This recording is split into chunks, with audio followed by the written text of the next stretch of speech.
The live TV, सच सबसे आगे। नमस्कार, द लाइव टीवी देख रहे हैं आप। आपके साथ मैं हूं आदित्य कुमार।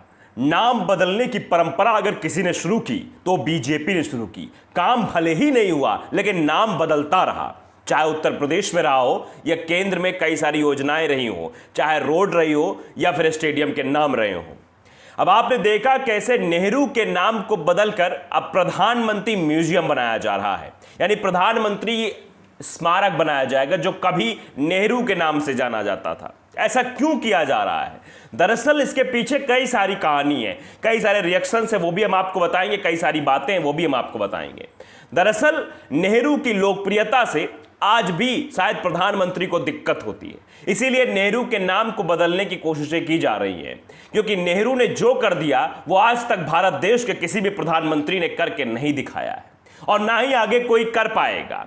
दरअसल जिस तरह से प्रधानमंत्री जवाहरलाल नेहरू का स्वागत अमेरिका में होता था वैसा आज तक किसी प्रधानमंत्री का नहीं हुआ।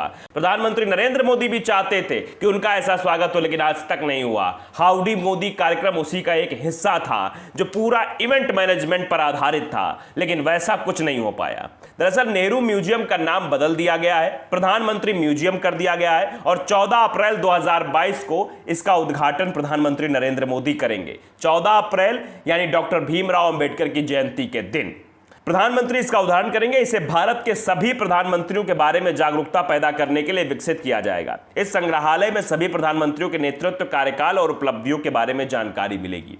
इससे पहले ये नेहरू म्यूजियम कहा जाता था, यानी कि नेहरू संग्रहालय के नाम से जाना जाता था। कैबिनेट की बैठक हुई पिछले महीने, उस बैठक में यह फैसला लिया गया कि इसका नाम बदल दिया जाएगा। नाम बदलने में माहिर हैं, काम हो या ना हो, लेकिन नाम जरूर बदला जाएगा।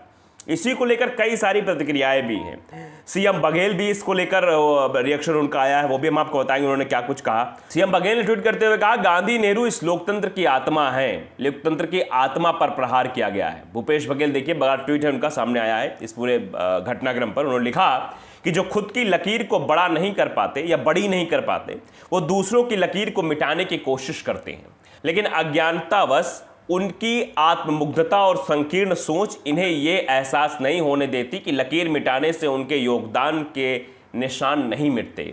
गांधी नेहरू इस लोकतंत्र की आत्मा के संरक्षक हैं। सीधे तौर पर एक लाइन में एक बात लिख दी है कि कितना भी आप नाम बदल लो, कितना भी नेहरू के नाम और नेहरू के विकास और नेहरू के काम को मिटाने की कोशिश आप करो, लेकिन नेहरू लोगों के दिलों में जिंदा है।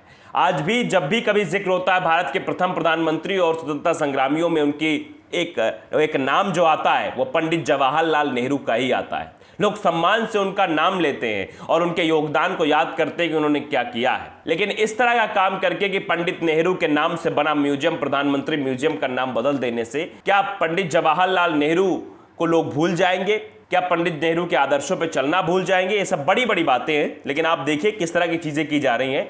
नाम बदलकर सिर्फ ये दर्शाने की कोशिश है कि नेहरू से हम बड़ा बनना चाहते हैं। हम चाहते हैं कि नेहरू का नाम कहीं दिखाई ना दे, गांधी का नाम कहीं दिखाई ना दे, और अंततः जब कहीं बाहर विदेश में जाते हैं तो गांधी के आदर्शों पर चलने की बात कही जाती है। अभी हाल फिलहाल में प्रधानमंत्री नरेंद्र मोदी गए थे अमेरिका, वहां भी महात्मा गांधी जी का नाम लेना पड़ा और उन्हीं के नाम पर योजनाएं भी शुरू करनी पड़ी। स्वच्छ भारत मिशन, आपने देखा कैसे जो है गांधी जी के चश्मे पर वो पूरा कार्यक्रम आधारित था और इनके समर्थक, इनकी जो पूरी जमात है वो गांधी के हत्यारे को अपना खुदा मानती है, अपना भगवान मानती है, अपना आदर्श मानती है। तो आप समझ सकते हैं किस और दिशा में ले जाया जा रहा है। उसके बाद यूपी कांग्रेस का भी ट्वीट आया है, वो भी लिखते हैं कि पंडित नेहरू का नाम हर जगह से हटा दे, फिर वे देश की आज़ादी के लिए 10 साल जेल में रहने और प्रथम प्रधानमंत्री होने का गौरव उनसे कैसे छीनेंगे।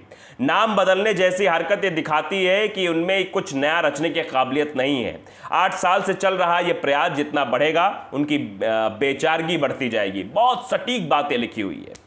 आजादी में पंडित जवाहरलाल नेहरू का योगदान था। 10 साल वो जेल में थे और उनकी योग्यता ये थी कि जेल में रहते हुए उन्होंने किताब लिखी थी, डिस्कवरी ऑफ इंडिया, जो बहुत सारे लोग भारत देश को समझने के लिए आज भी डिस्कवरी ऑफ इंडिया पढ़ते हैं। लेकिन हाँ, प्रधानमंत्री नरेंद्र मोदी का क्या योगदान है, क्या किताब उन्होंने लिखी है, क्या चीजें आपके सामने है, आप बताइए जरा। लेकिन यहां पर क्या हो रहा है कि 8 साल से सिर्फ नाम बदलने का खेल हो रहा है, इसीलिए शायद ये बातें कही जा रही हैं। एक और ट्वीट है यूपी कांग्रेस की तरफ से लिखा है, पंडित जवाहरलाल नेहरू के निधन के बाद स्वतंत्रता संग्राम की यादें संजोने के लिए नेहरू स्मारक संग्रहालय एवं पुस्तकालय की स्थापना हुई थी।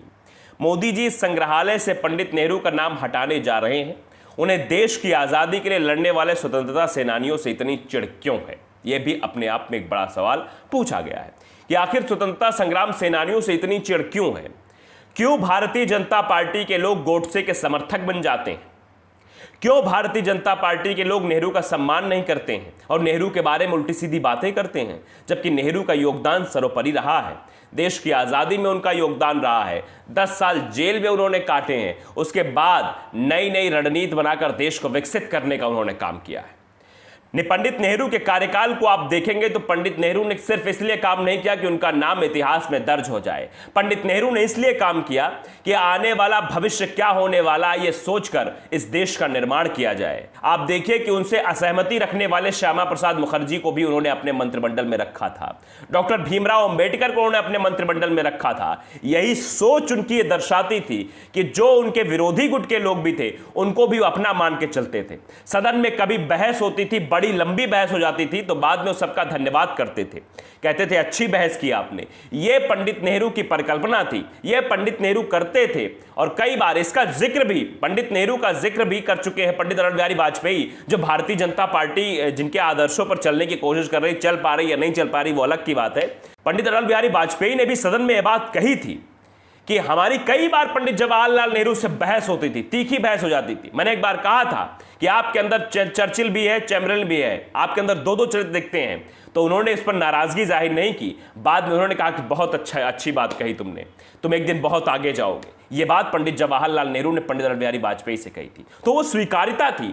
आज पंडित जवाहरलाल नेहरू के नाम को दबाने की कोशिश हो रही है, उनके नाम को मिटाने की साजिश रची जा रही। तो इनको समझना होगा कि पंडित जवाहरलाल नेहरू जैसा व्यक्तित्व पाने के लिए अभी बहुत चीजें करनी पड़ेंगी। प्रधानमंत्री जवाहरलाल नेहरू को देखने के लिए ताकतवर देश के प्रधानमंत्री आकर इंतजार करते थे, जिनमें से अमेरिका भी एक था। जबकि व्हाइट हाउस से जो एयरपोर्ट की दूरी थी वो कम थी, लेकिन फिर भी वो वहां आकर इंतजार करते थे और देखते थे कैसे प्रधानमंत्री जवाहरलाल नेहरू उतरेंगे, उनको हम देखना चाहते हैं।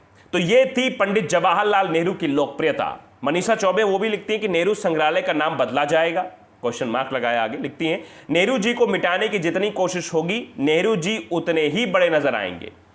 हो सकता है मोदी नेहरू से ज्यादा वक्त तक पीएम हो जाएं, लेकिन वो चाह कर भी काल कोठरी में अपनी प्रोफाइल में वो 12 वर्ष जो नेहरू जी ने जेल में बिताए थे नहीं जोड़ पाएंगे। बिल्कुल सही बात, सटीक बात लिखी है कि मोदी जी देश के प्रधानमंत्री हो सकते हैं, लंबे वक्त तक प्रधानमंत्री बने रह सकते हैं, इसका जो है खिताब हासिल कर सकते हैं, लेकिन पंडित जवाहरलाल नेहरू नहीं बन सकते हैं। ना ही पंडित जवाहरलाल नेहरू की तरह वो काम कर सकते हैं कि आने वाली पीढ़ी को संजो कर रखना, एक साथ मिला के सबको चलना, विरोधी गुट के साथ बातचीत करना, देश को आगे ले जाने के लिए नई नई नीतियां बनाना, ये नहीं कर पाएंगे। और शायद इसीलिए उनके नाम को मिटाने की कोशिश हो रही है, शायद इसीलिए उनके नाम को हटाने की कोशिश हो रही है। लेकिन आप भी जानते हैं पंडित जवाहरलाल नेहरू और चाचा नेहरू के नाम से प्रसिद्ध, जो बच्चों से प्रेम करते थे, आज भी जब उनका जन्मदिन आता है तो बच्चे खुशी से फूले नहीं समाते हैं। बाल दिवस के रूप में वो मनाया जाता है। लोग कहते हैं चाचा नेहरू जैसा दूसरा कोई नहीं था। तो द लाइव टीवी अगर आपने सब्सक्राइब नहीं किया, सब्सक्राइब जरूर करिए, बेल आइकन दबाइए ताकि सच खबरें आप तक पहुंचती रहे। नमस्कार। द लाइव टीवी, सच सबसे आगे।